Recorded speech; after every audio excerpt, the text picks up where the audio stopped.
A'udzu billahi minasyaitonir rajim. Bismillahirrahmanirrahim. Alhamdulillahi rabbil alamin wassalatu wassalamu ala asyrafil anbiya'i wal mursalin wa ala alihi wa sahbihi ajma'in. Subhanaka la ilma lana illa ma 'allamtana innaka antal alimul hakim. Wala haula wala quwwata illa billahil aliyyil azim. Radina billahi rabba wa bil islami dina wa bi muhammadin nabiyyan wa rasulah. Allahumma a'inna ala dhikrika wa syukrika wa husni ibadatik. Rabbi yassir wa la tu'assir fa inna taysir alayka yassir. Rabbi tamim bil khair. InsyaAllah malam ni kita akan sambung membaca sebuah kitab adat versus ibadat, jawapan kepada amalan kontroversi karangan daripada Dr. Muhammad Nizam bin Abdul Qadir.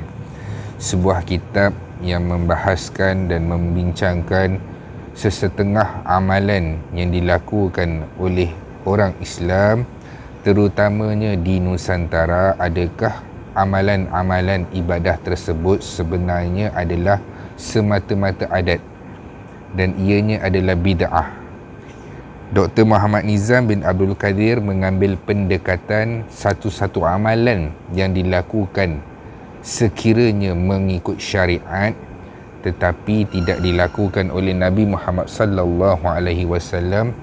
Adakah amalan itu akan menjatuhkan dosa kepada seseorang ataupun mendatangkan pahala? Sama ada amalan itu boleh dilakukan ataupun tidak boleh dilakukan, ada sandaran ataupun tiada sandaran, ataupun ianya hanyalah perkara-perkara khilaf yang sepatutnya kita berlapang dada. Kita masuk bab yang ke-17, iaitu solat hajat berjemaah. A'udzu billahi minasyaitonir rajim. Bismillahirrahmanirrahim. Apabila kita mempunyai hajat di Malaysia terutamanya, di mana-manalah, di masjid ataupun surau, sekolah sekalipun, kalau ada peperiksaan besar sebagai contoh UPSR ke, PT3 ke, SPM ke, seminggu sebelum periksa sekolah akan buat solat hajat perdana. Maksudnya ajak anak murid, ajak ibu bapa untuk buat solat hajat berjemaah. Apa-apa saja hajat.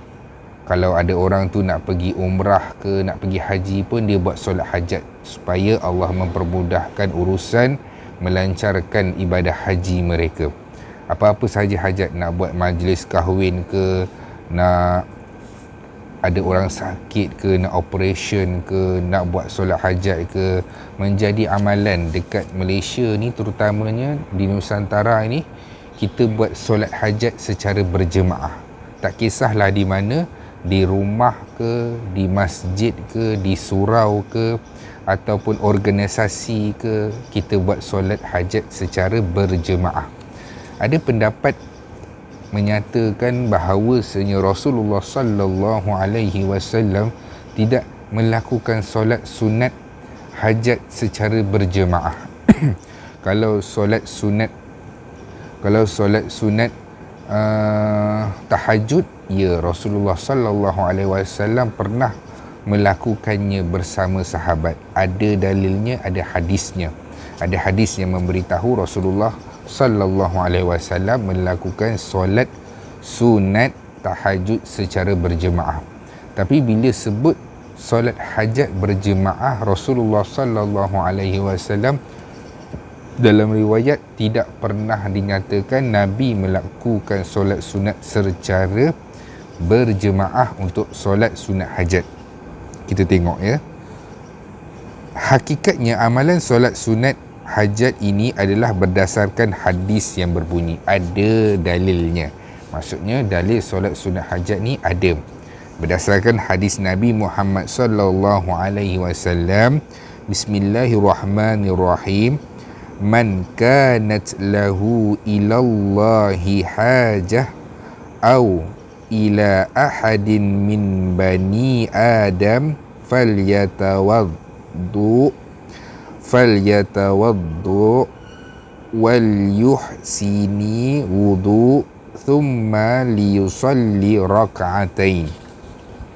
Hadis ni bermaksud sesiapa yang ada baginya hajat kepada Allah atau kepada manusia, maka hendaklah dia berwuduk dan memperelokkan wuduk, dan kemudian hendaklah dia bersolat 2 rakaat. Riwayat daripada Imam Tirmizi. Dalam hadis ini disebutkan tentang solat 2 rakaat adalah solat sunat.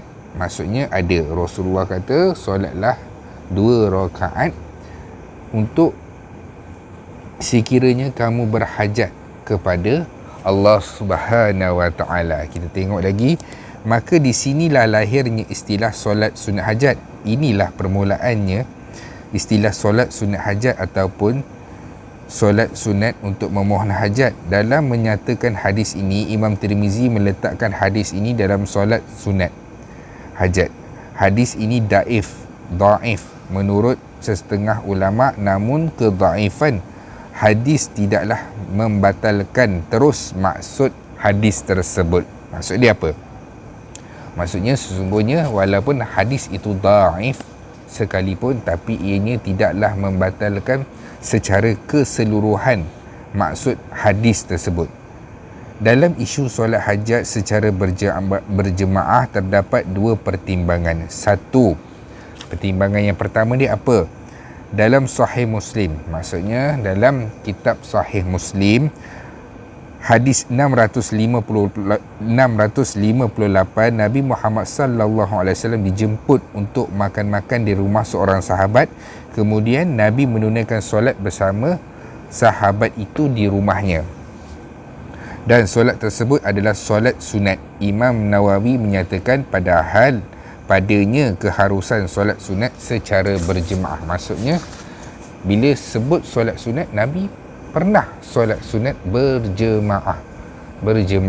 Kalau tengok pada keadaan ini, Rasulullah sallallahu alaihi wasallam pergi ke rumah sahabat untuk makan-makan, dan Nabi melaksanakan solat sunat bersama dengan sahabat.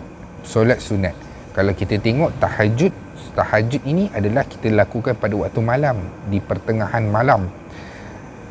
Tapi Rasulullah sallallahu alaihi wasallam, kita dengar balik situasi dia adalah waktu makan. Maksudnya Rasulullah pernah solat sunat secara berjemaah bersama dengan para sahabat Nabi.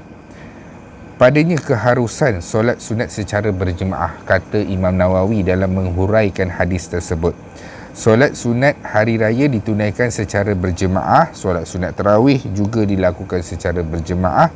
Jika solat sunat hari raya dan tarawih harus ditunaikan secara berjemaah, maka tiada halangan untuk menunaikan solat sunat hajat secara berjemaah. Yang pertama sekali, sungguh pun perkara tersebut tidak dilakukan oleh Rasulullah sallallahu alaihi wasallam. Tapi Rasulullah sallallahu alaihi wasallam juga tidak pernah melarang. Maksudnya tak ada keluar ayat larangan melaksanakan solat sunat secara berjemaah. Nabi tidak pernah larang. Pada maksudnya kali ini kita sewajarnya berlapang dada. Solat hajat hanyalah sekadar solat sunat. Kita boleh berlapang dada. Kalau ada masjid ataupun surau nak buat solat hajat, kita berlapang dada. Kita rasa kita nak buat berjemaah, silakan, tiada halangan. Dan kalau kita nak buat sendiri-sendiri pun dekat rumah pun tak ada masalah dan tiada halangan. Kita ada pilihan kerana ianya adalah ibadat sunat sahaja, bukannya wajib.